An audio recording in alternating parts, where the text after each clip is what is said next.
बिस्मिल्लाहिर्रहमानिर्रहीम।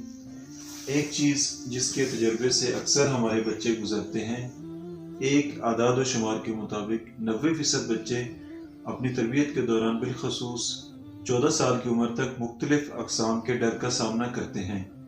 बच्चे की ज़िंदगी में डर के काफ़ी असरात होते हैं, लिहाजा इस मौजू पर बात होनी चाहिए और हम इंशाअल्लाह इस मौजू पर चंद हिस्सों में गुफ्तगू करेंगे।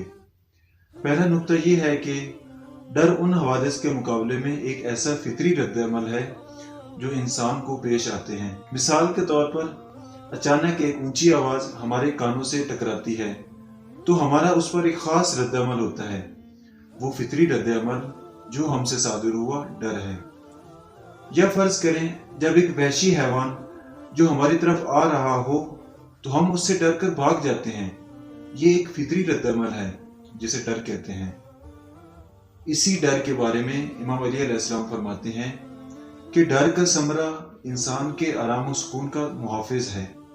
यानी जो इंसान डर रहा है दर हकीकत वो अपने आराम और सुकून का तहफ़्फ़ुज़ कर रहा है। लिहाजा हम ये नहीं कह सकते कि डर कोई बुरी चीज़ है, लेकिन अगर कोई शख्स किसी चीज़ से ना डरे और उसके मुकाबले में कोई भी रद्द-ए-अमल ना दिखाए तो ये सोचने का मकाम है कि ऐसा क्यों है।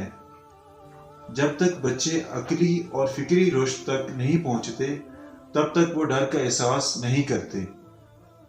मसलन अगर आप एक 6 माह के बच्चे को शेर के पिंजरे में डाल दें तो वो नहीं डरेगा।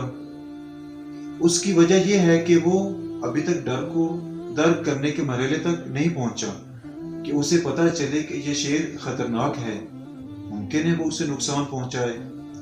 बस हमें अपने बच्चों के डरने से परेशान नहीं होना चाहिए। लिहाजा ये पहला कानून है कि डर एक फितरी रद्द-ए-अमल है। इंशाअल्लाह डर के मुतालिक मज़ीद क़वानीन आइंदा बयान किए जाएंगे।